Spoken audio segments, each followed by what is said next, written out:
alamin. Kita berharap di dalam majlis ini hati kita dibersihkan oleh Allah Subhanahu wa taala dari segala sesuatu yang dapat merusak hati kita, dari segala sesuatu yang dapat mengotori hati kita, baik itu rasa iri, dengki, benci dan lain sebagainya, sehingga di hati kita senantiasa Allah tanamkan rasa sabar, rasa ikhlas dan rasa tawakal kepada Allah Subhanahu wa taala. Dengan begitu, antara satu dan lain kita saling mencintai karena Allah Subhanahu wa taala, dan orang yang saling mencintai karena Allah Subhanahu wa taala itulah orang yang akan diberi Allah Subhanahu wa taala mendapatkan naungannya di akhirat kelak. Allah Subhanahu wa taala berfirman di dalam hadis qudsi yang ketika itu di hari akhirat itu orang lagi berbondong-bondong mencari perlindungan dan naungan.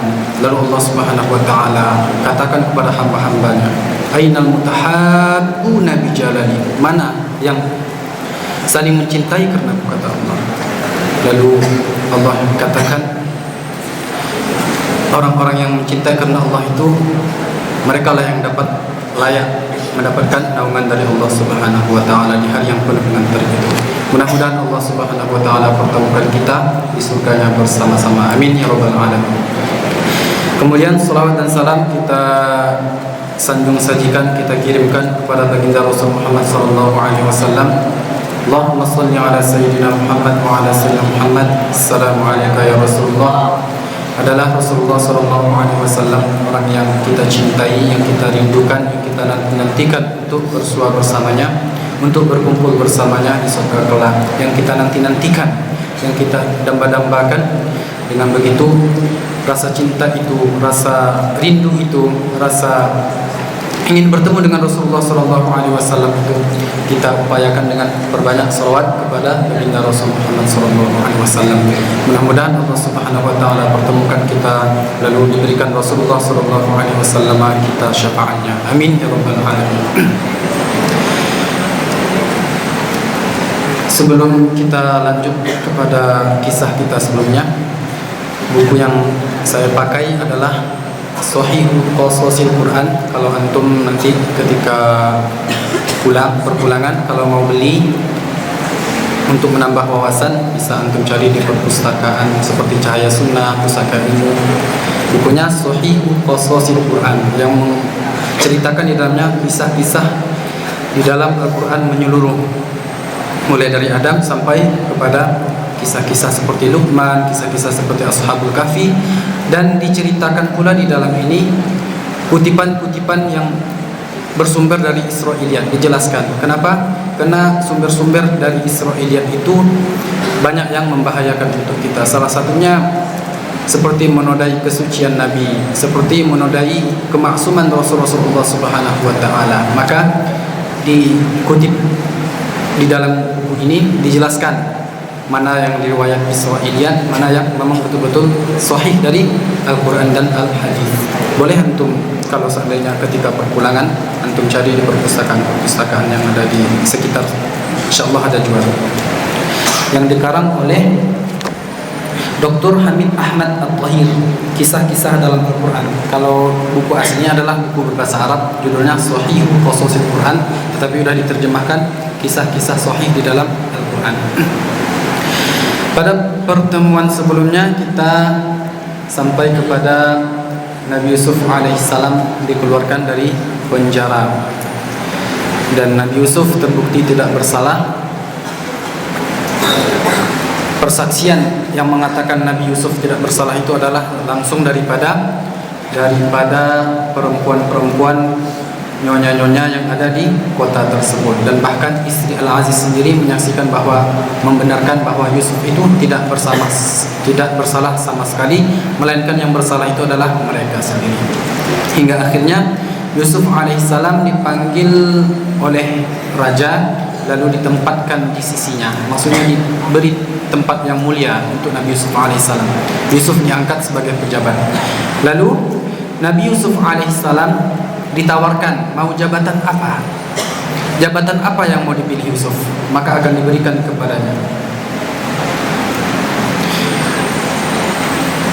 Lalu Nabi Yusuf alaihissalam, di antara jabatan-jabatan yang ditawarkan kepada Nabi Yusuf alaihissalam, Nabi Yusuf alaihissalam memilih jabatan sebagai bendahara.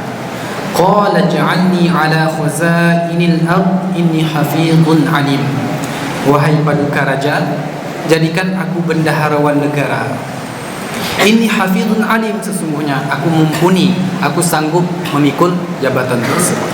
Nah, hikmahnya kenapa Nabi Yusuf alaihissalam memilih menjabat sebagai bendaharawan negara, nanti akan ada bisa kita petik di akhir daripada kisah Nabi Yusuf alaihissalam ini.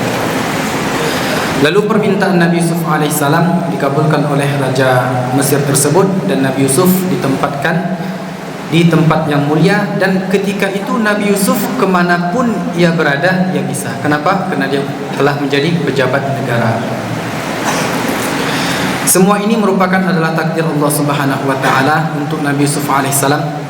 Setelah melalui kesabaran, melalui ketakwaan yang luar biasa, melalui ujian demi ujian yang ia hadapi dari kecil sampai kepada ia beranjak dewasa dan menjabat sebagai bendaharawan negara. Lalu seling berapa lama, beberapa tahun kemudian, maka sesuai dengan takwil atau ramalan penafsiran mimpi raja yang ditafsirkan oleh Nabi Yusuf alaihissalam, bahwa 7 tahun akan tumbuh subur tanaman-tanaman yang ada di kota Mesir tersebut, dan 7 tahun kemudian maka akan muncul musim kekeringan, musim kemarau panjang selama 7 tahun. Ternyata takwil atau tafsiran dari Yusuf alaihissalam untuk raja tersebut menjadi kenyataan, hingga ketika Nabi Yusuf alaihissalam menjabat sebagai bendaharawan negara, Nabi Yusuf alaihissalam itu memang betul-betul ketika musim subur, Nabi Yusuf alaihissalam menjatah makanan itu kepada penduduk-penduduknya dengan sangat teliti, dengan sangat menghemat agar persiapan untuk 7 tahun musim kemarau berikutnya. Hingga terlewatilah 7 tahun musim subur, lalu tanaman-tanaman dipanen, kemudian disimpan di gudang makanan, yang ketika itu gandum-gandum itu tidak dibuka agar dan tidak dilepaskan di tangkainya agar gandum itu tahan lama, sehingga tibalah musim kekeringan, musim kemarau panjang, sehingga bahkan membuat seluruh penjuru Mesir ini kelaparan, kekurangan makanan, krisis pangan.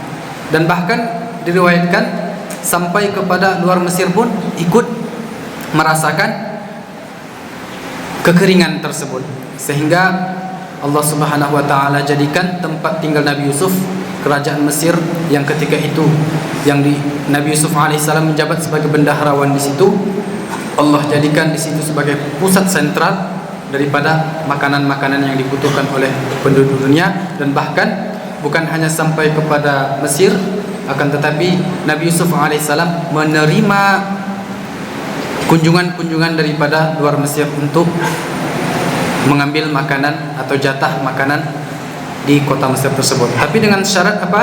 Dengan syarat ditukarkan dengan harga yang setimpal.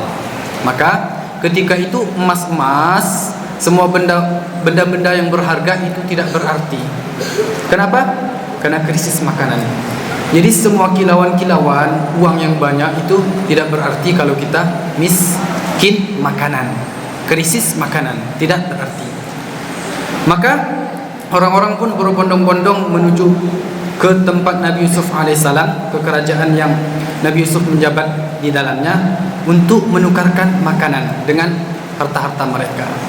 Dan Nabi Yusuf menerima setiap kunjungan tersebut, akan tetapi dengan syarat memberikan upeti yang serupa, memberikan ganjaran yang serupa, ibaratnya barter, membeli makan ke Nabi Yusuf alaihissalam. Sehingga bahkan dari penjuru-penjuru luar Mesir pun ikut datang meminta atau menukarkan barang mereka untuk dijadikan bahan makanan. Lalu berangkatlah 10 orang anak Nabi Ya'qub alaihissalam dari negeri Kan'an. Ketika itu diriwayatkan bahawa Nabi Ya'qub dan putra-putranya itu berada di negeri Kan'an, di tempat Nabi Ibrahim alaihissalam. Sehingga mereka pun 10 melakukan perjalanan. Kenapa?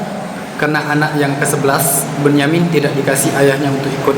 Karena salah satunya anak kesayangan yang disayangi oleh Nabi Ya'qub itu adalah selain Yusuf, Binyamin. Maka Binyamin tidak diperkenankan oleh ayahnya ikut. Maka berangkatlah 10 anak Nabi Ya'qub alaihissalam ini, berhari-hari, berminggu-minggu, berbulan-bulan menerusi padang pasir, mengarungi samudra pasir, sehingga pada akhirnya sampailah kepada Nabi Yusuf alaihissalam. Lalu Nabi Yusuf alaihissalam menyambut mereka. Akan tetapi mereka dah tak kenal lagi dengan Nabi Yusuf alaihissalam, sudah lupa dengan wajah Nabi Yusuf alaihissalam. Akan tetapi Nabi Yusuf alaihissalam mengenali mereka.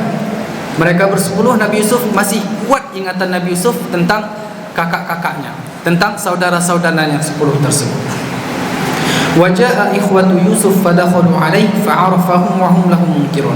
Diceritakan bahawa saudara-saudara Yusuf itu datang lalu menghadap Nabi Yusuf, akan tetapi mereka tidak kenal, tidak mengenali siapa itu Yusuf. Dan mereka tidak mungkin terpikirkan oleh mereka Yusuf itu bakal menjadi orang yang saat ini berada di hadapan mereka, menjadi pejabat tinggi negara. Tidak terpikirkan oleh mereka. Akan tetapi Nabi Yusuf alaihissalam mengenali mereka dengan betul-betul kenal bahawa mereka adalah saudaranya. Lalu Nabi Yusuf mengajak mereka bercerita. Tentunya mereka memperkenalkan diri mereka, siapa mereka, dari mana asal mereka, berapa orang, berapa bersaudara mereka. Kenapa? Karena Nabi Yusuf alaihissalam ketika memberikan sukatan atau makanan yang akan dibawa pulang oleh penduduk-penduduk yang menukarkan harta mereka untuk dijadikan makanan tersebut, Nabi Yusuf tentu akan memberinya sesuai dengan kebutuhan yang ada pada keluarga mereka. Tentu dengan kondisi seperti ini Nabi Yusuf alaihissalam ingin mengetahui bagaimana kabar ayahnya, bagaimana kabar saudaranya. Dengan bertanya seperti itu, dari mana, berapa keluarga, dari mana asalnya, tentu bertanya. Sehingga Nabi Yusuf alaihissalam menanyakan, kemana saudara yang satu lagi, kenapa kalian tidak bawa? Siapa itu? Maksudnya adalah Benyamin. Lalu Nabi Yusuf alaihissalam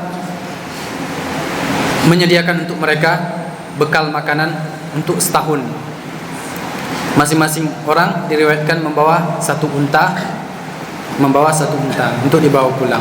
Lalu Nabi Yusuf alaihissalam menawarkan, jikalau di tahun depan kalian ingin datang kemari, maka aku akan berikan makanan itu, tapi dengan syarat bawa saudara kalian yang satu yang kalian tinggal itu. Nah, dengan begitu mereka berambisi untuk membawa Benyamin agar bisa membersamai mereka, mengambil jatah makanan bersama Nabi Yusuf alaihissalam. Nah, di balik cerita ini, Nabi Yusuf alaihissalam berpesan kepada anggotanya, kepada pembantunya yang menyukat makanan, yang mengikat makanan, yang menyediakan makanan kepada saudara-saudara Nabi Yusuf itu untuk mengembalikan tukaran mereka. Harta yang mereka tukar itu agar dikembalikan ke dalam karung yang ada pada mereka. Maka diselipkanlah harta-harta mereka tadi. Tujuannya apa? Nabi Yusuf tidak mau membebani ayahnya, agar tahun depan ada harta tersebut untuk mereka tukarkan kembali ke dia, ke Nabi Yusuf alaihissalam.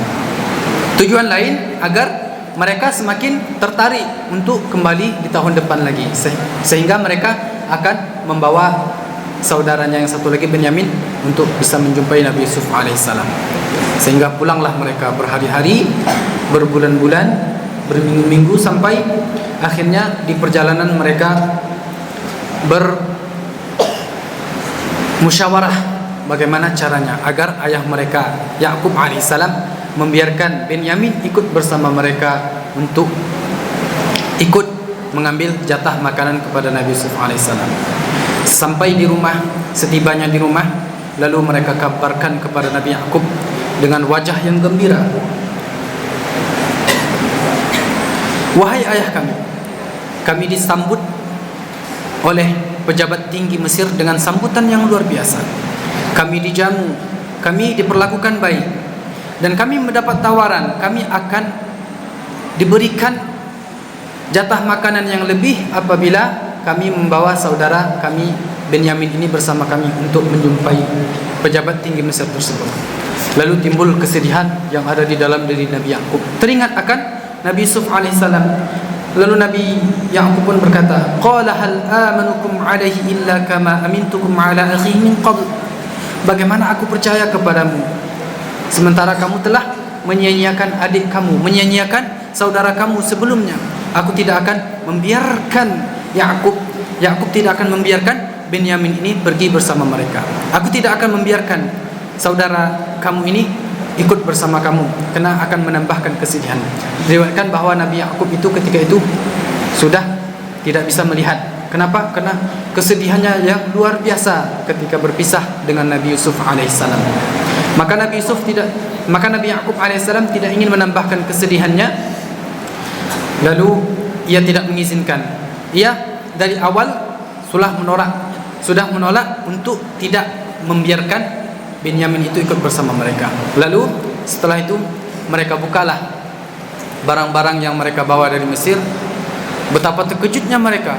Ternyata emas-emas, uang-uang, perak-perak yang mereka tukarkan tadi kepada Nabi Yusuf alaihissalam, kepada pejabat-pejabat Mesir itu kembali bersama mereka.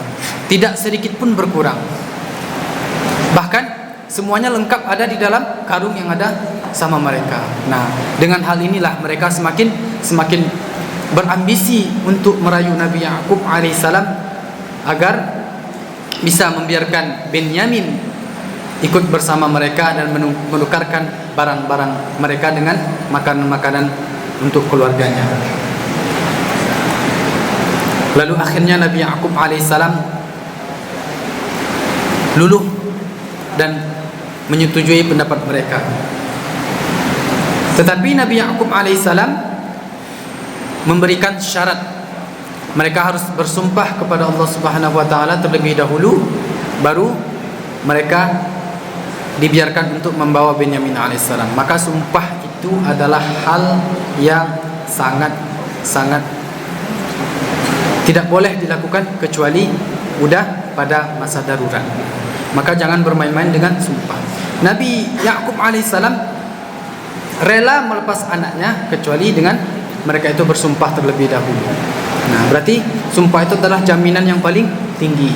Maka kita jangan bersumpah dengan sembarang. Maka kita jangan bersumpah dengan hal-hal yang sepele.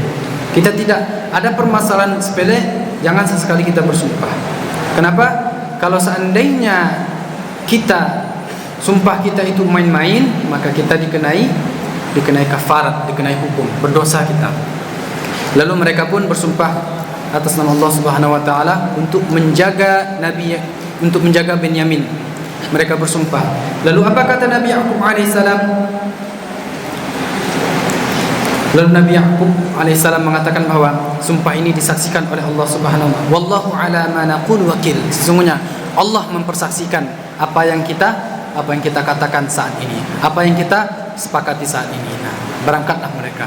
Nah, sebelum mereka berangkat, pesan Nabi Yakub alaihissalam, wa qala ya bunayya la tadkhulu min babin wahid wa dkhulu min abwabin mutafarriqah. Wahai anak-anakku, ketika sampai di istana raja, di istana kerajaan yang ada di Mesir itu, jangan masuk ke dalam melalui satu pintu, akan tetapi berpencarlah ke dalam beberapa pintu. Berpencarlah menuju beberapa pintu. Nah, di sini ulama tafsir mengisyaratkan bahwa Nabi Yakub alaihissalam itu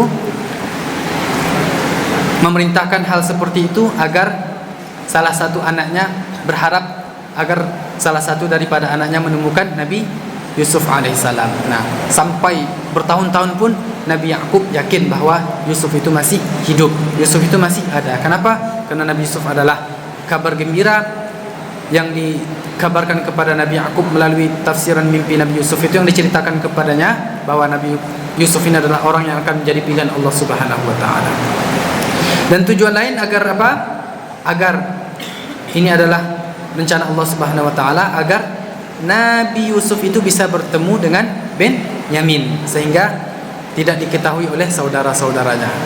Maka seakan-akan Allah Subhanahu wa taala memfirmankan kepada Nabi Yakub alaihissalam, berkata kepada anaknya untuk memasuki pintu itu dengan berpencar. Jangan memasuki melalui pintu satu. Agar apa?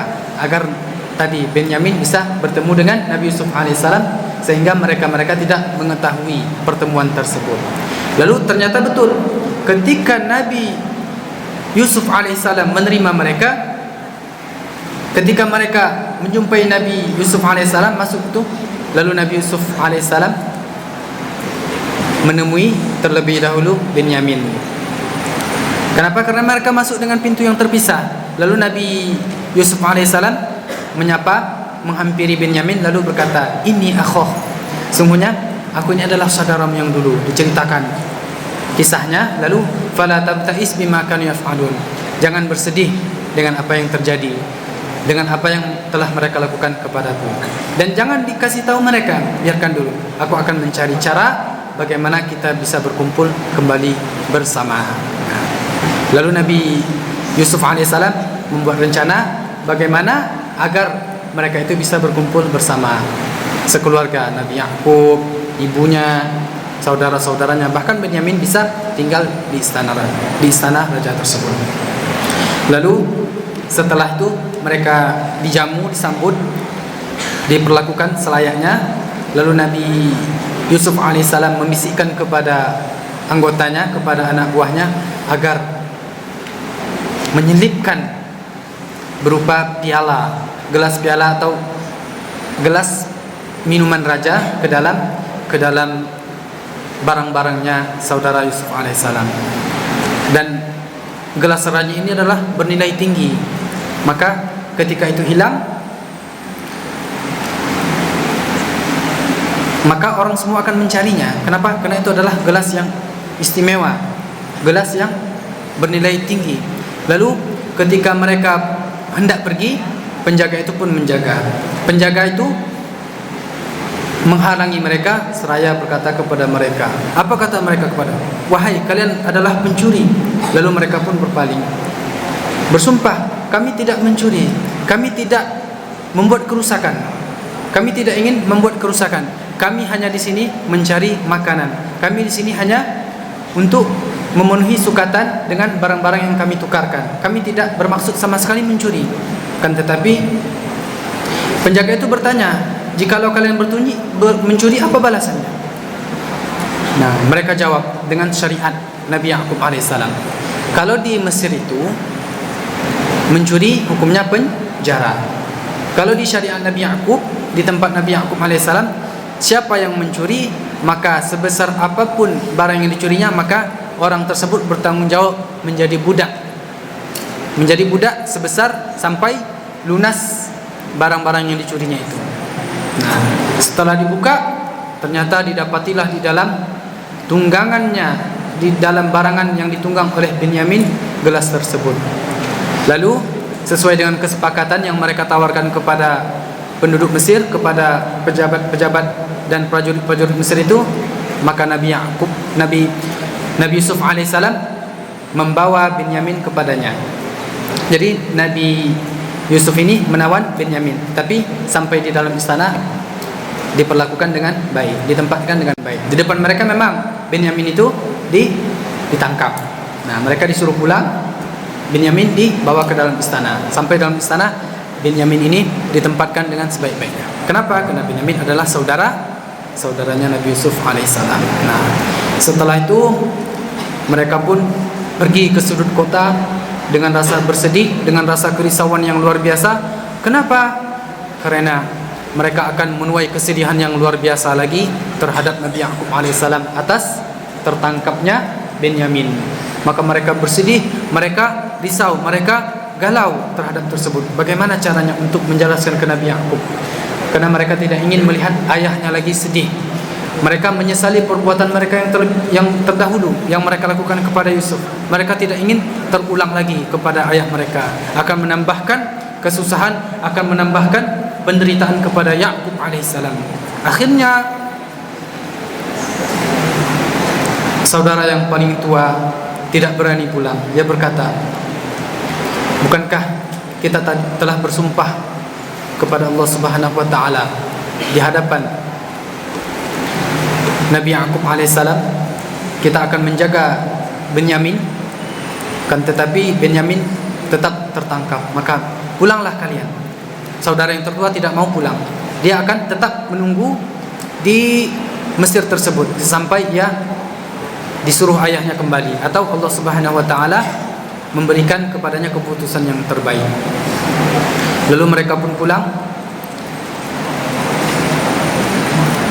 menceritakan hal yang tersebut kepada Nabi Yaqub alaihissalam. Ternyata bertambah kesedihan Nabi Yaqub alaihissalam sampai-sampai matanya memutih semua. Memutih kenapa? Memutih kena air mata. Bertambah kesedihannya. Udah kesedihan berpisah dengan Nabi Yusuf alaihissalam, sekarang ternyata berpisah dengan anak kesayangannya yang lain, yaitu Benyamin, sehingga menambahkan kesedihannya. Kata yang terucap terulang kembali kepada anak-anaknya, sesungguhnya perbuatan yang kamu anggap baik ini adalah buruk.